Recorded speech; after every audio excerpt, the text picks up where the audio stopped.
आज की वीडियो में हम बात करेंगे कि आप कनाडा के अंदर फ्रेंचाइज किस तरह बाय कर सकते हैं। फ्रेंचाइजेस देखें, 10,000, 5,000, 10,000 से स्टार्ट होती हैं and they go all the way to 5 million, 10 million तक। डिपेंड करता है किस किस्म की फ्रेंचाइज चाहिए। जिस तरह मतलब कि घर से चलाने वाली छोटी फ्रेंचाइजेस मिल जाती हैं आपको 10,000 की। फिर जाहिर सी बात है, टिम हॉर्टन्स हो गया, मैकडोनल्ड्स हो गया, वो तकरीबन 1.5 से 2 मिलियन डॉलर की कहानी होती है। फिर इसके अलावा फिर आप मास्टर राइट्स बाय कर सकते हैं। मतलब कि आप बोलें कि भाई इस फ्रेंचाइज का मैं पूरे प्रोविंस के अंदर राइट्स मैं बाय कर लेता हूं, मैं ही खुद की लोकेशंस खोलूंगा या मैं ही सब फ्रेंचाइज करूंगा इसको।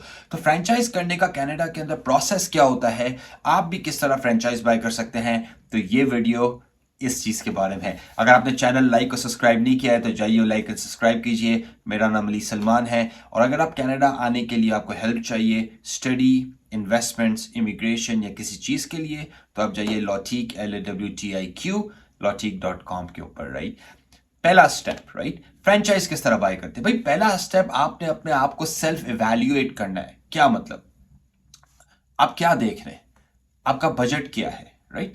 क्या देखने का क्या मतलब कि भाई आपका एक्सपीरियंस क्या है, राइट। हर किस्म का बंदा हर चीज की फ्रेंचाइज नहीं खोल सकता। मैं आपको एग्जांपल देता हूं, जैसे अगर आप अकाउंटेंट के बैकग्राउंड नहीं है, फाइनेंस का बैकग्राउंड नहीं, तो आप अकाउंटिंग बेस्ड फ्रेंचाइज नहीं देख सकते ना। जिस तरह कनाडा के अंदर टैक्सेस की फ्रेंचाइज है, लाइक H&R ब्लॉक है, राइट, पैजेट अकाउंटिंग वालों की सर्विसेज हैं। अब सिमिलरली अगर आपका रिटेल का एक्सपीरियंस है तो रिटेल में बेसिकली आप फूड में जा सकते हैं, रिटेल में आप ग्रोसरी, जनरल स्टोर्स में जा सकते हैं, बहुत सारे ऑप्शंस हो जाते हैं, राइट। ओके, लेट्स से कि आपका प्रॉपर्टी में और रियल स्टेट का एक्सपीरियंस है तो उसके अंदर डिफरेंट फ्रेंचाइजेस एग्जिस्ट करती हैं।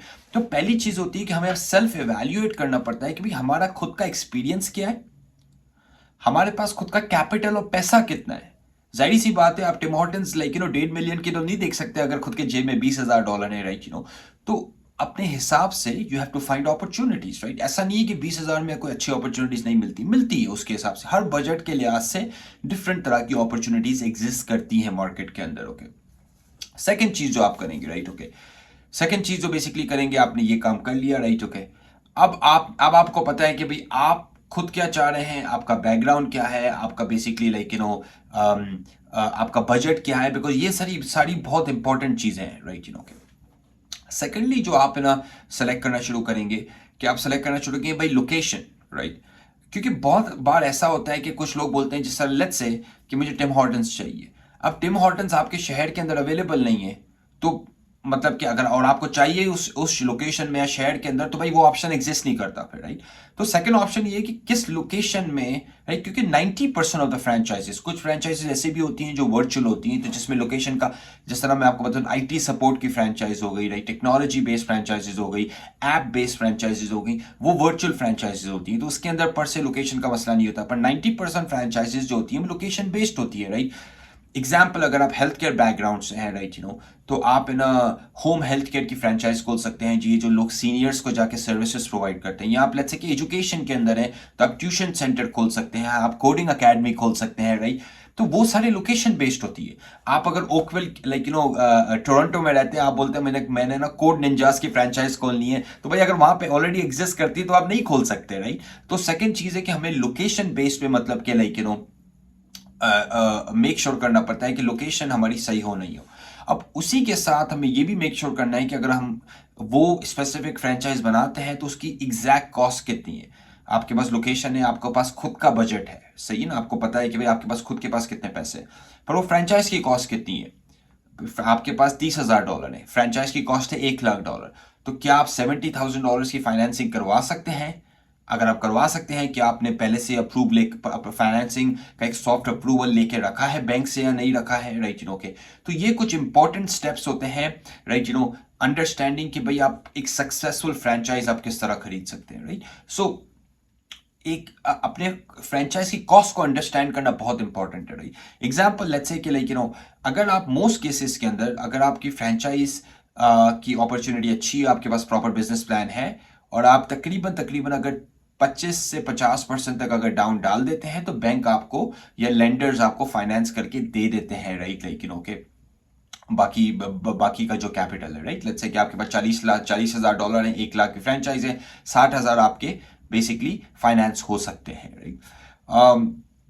इसके बाद क्या, पैसे की चीज फिगर आउट हो गई, $2 लाख का खर्चा है, आपने फिगर आउट कर लिया कि पैसे कहाँ से आएंगे, कौन फाइनेंस करेगा, कौन इन्वेस्ट करेगा, राइट, क्या पार्टनर्स हैं, एक बंदा इन्वेस्ट कर रहा है, ये सारी चीजें इस एग्रीमेंट स्टेज से पहले की है, राइट, ओके। क्योंकि इसके बाद फिर क्या है, इसके बाद है कि भाई फ्रेंचाइज एग्रीमेंट, राइट, फिर फ्रेंचाइज के साथ अब एग्रीमेंट साइन करते हैं, फिर जो भी इसका प्रोसेस स्टार्ट होता है।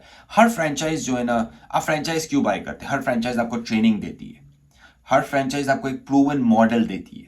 भाई एग्जाम्पल मैं आपको बताऊं ना, सिंपल चीज है, आप एक खाली बिल्डिंग को रखें, ओके, और आप एक और बिल्डिंग लें, उसके ऊपर मैकडोनल्ड्स का जो है ना लोगो चिपका दें।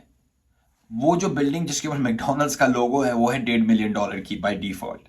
ये है ब्रांड का पावर, ये है फ्रेंचाइज का पावर। तो इस वजह से भाई लोग जो है ना फ्रेंचाइजेस लेते हैं, राइट, क्योंकि फ्रेंचाइज बिजनेस जो होते हैं वो थोड़े से सेफ होते हैं वर्सेस आप खुद का अपना बिजनेस स्टार्ट करें। मैं ये नहीं बोल रहा हूँ कि खुद का अपना बिजनेस में आप सक्सेसफुल नहीं हो सकते, इनफैक्ट आपको ज्यादा पैसे आप बचा सकते हैं, पर मसला ये होता है कि उसमें रिस्क आपको ज्यादा लेना पड़ता है जब आप खुद का ब्रांड खोलते हैं बनिस्बत आप किसी का फ्रेंचाइज लेते हैं, बिकॉज फ्रेंचाइज का जो ब्रांड है वो ऑलरेडी स्टैब्लिश्ड है, राइट, ओके। आपने फ्रेंचाइज के साथ जो है ना कर लिया, एग्रीमेंट कर लिया, सही है।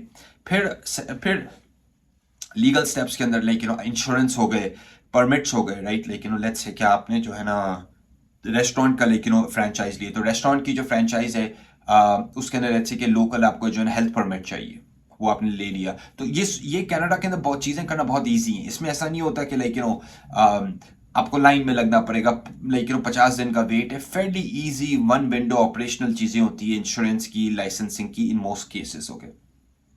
फिर आप बेसिकली आपके पास एक स्केड्यूल होता है कि भाई 3 महीने में फ्रेंचाइज तैयार हो जाएगी, 2 महीने में तैयार हो जाएगी, क्योंकि कंस्ट्रक्शन का स्केड्यूल होगा, राइट। और ये सारी चीजें कंस्ट्रक्शन का, ये सारी चीजें आपका फ्रेंचाइजर ही खुद करता है, क्योंकि वो सारा कंट्रोल करते हैं, वो मेक श्योर करते हैं कि क्वालिटी प्रॉपरली बनी हो, राइट। तो लेट्स से अगर 2 लाख की उन्होंने आपको 3 लाख बोले हैं, 4 लाख बोले हैं, वो उस प्राइस के अंदर आपको बना के भी देंगे, राइट, के पूरी कंस्ट्रक्शन कॉस्ट जो है, राइट। और आपकी जो फ्रेंचाइजर है, जो बेसिकली हेड ऑफिस है, वो जर्नली मैनेज करती है कंस्ट्रक्शन को। तो लेट्स से कि 3 महीने बाद आपकी फ्रेंचाइज खुलने वाली है, तो आप करेंगे ये कि 1 महीना आउट जो है ना आप फिर स्टाफ की हायरिंग शुरू करेंगे। अब जाहिर सी बात है, हो सकता है आपको ज्यादा लोग चाहिए हो, पर हो सकता है कि आप और आपकी फैमिली इनफ हो, राइट, डिपेंड करता है। तो वो ये चीज होगी, ट्रेनिंग होती है हमेशा फ्रेंचाइज की, फिर सॉफ्ट ओपनिंग होती है फ्रेंचाइज की, और फिर ओपन हो जाती है फ्रेंचाइज, राइट। जब फ्रेंचाइज ओपन हो जाती है तो इसके बाद फिर 2-3 चीजें आपको जो है ना माइंड में रखनी चाहिए, राइट, ओके। पहली चीज तो ये है कि आपके जो फ्रेंचाइज रिन्यूअल एग्रीमेंट्स होते हैं, जनरली फ्रेंचाइज आपके साथ 10 साल का एग्रीमेंट करता है, कोई कोई 5 साल का भी करता है, पर मेजोरिटी 10 साल के होते हैं। फिर उसके बाद रिन्यूअल के ऑप्शंस होते हैं, जनरली एट द रिन्यूअल वो आपसे कुछ पैसे मांगते हैं, 10, 20, 25, $30,000 वो मांगते हैं आपसे, एक तो ये चीज़। सेकेंडली चीज़ आपको ये भी मेक श्योर करनी है कि जहाँ पे आप लीज ले रहे हैं, जहाँ पे आप रेंट पे ले रहे हैं जगह, उसकी लीज कितनी है। Generally again commercial leases sign होती है 5 या 10 साल के एग्रीमेंट्स के ऊपर, ओके, और विद रिन्यूअल ऑप्शंस होते हैं उसके पास, राइट। सो अपना रेंट को मेक श्योर करें, अपना legal paper work make sure करें कि प्रॉपर क्या हुआ आपका, राइट, ओके। और बाकी अपॉर्चुनिटीज तो हजारों हैं, राइट, मार्केट के अंदर। आई मीन क्लीनिंग फ्रेंचाइज थे, खाने की फ्रेंचाइज थे, मैं आपको एक इंटरेस्टिंग एग्जांपल दूं कि self checkout based franchise, retail franchise के अंदर सेल्फ चेकआउट बेस्ड, आप जाइए खुद ही ग्रोसरी बाय करें, खुद ही चेकआउट कीजिए, राइट, ओके, कोई बंदा ही नहीं है, ऐसे ऐसे बेसिकली अपॉर्चुनिटीज अवेलेबल है, राइट। सो अगर आप इंटरेस्टेड हैं कनाडा के अंदर फ्रेंचाइज लेने में, अगर आप इंटरेस्टेड हैं कनाडा के अंदर इन्वेस्ट करने में, या आप इंटरेस्टेड हैं कनाडा के अंदर इमिग्रेट करने में, राइट, ओके, तो हमें कॉन्टैक्ट कीजिए लॉटिक LAWTIQ lotic.com के ऊपर। होपफुली आपको आज की वीडियो अच्छी लगी होगी, राइट, आपको कोई भी क्वेश्चन हो कॉमेंट्स में जाइए और हमारे से क्वेश्चंस कीजिए, लाइक, शेयर और सब्सक्राइब कीजिए। Thank you so much.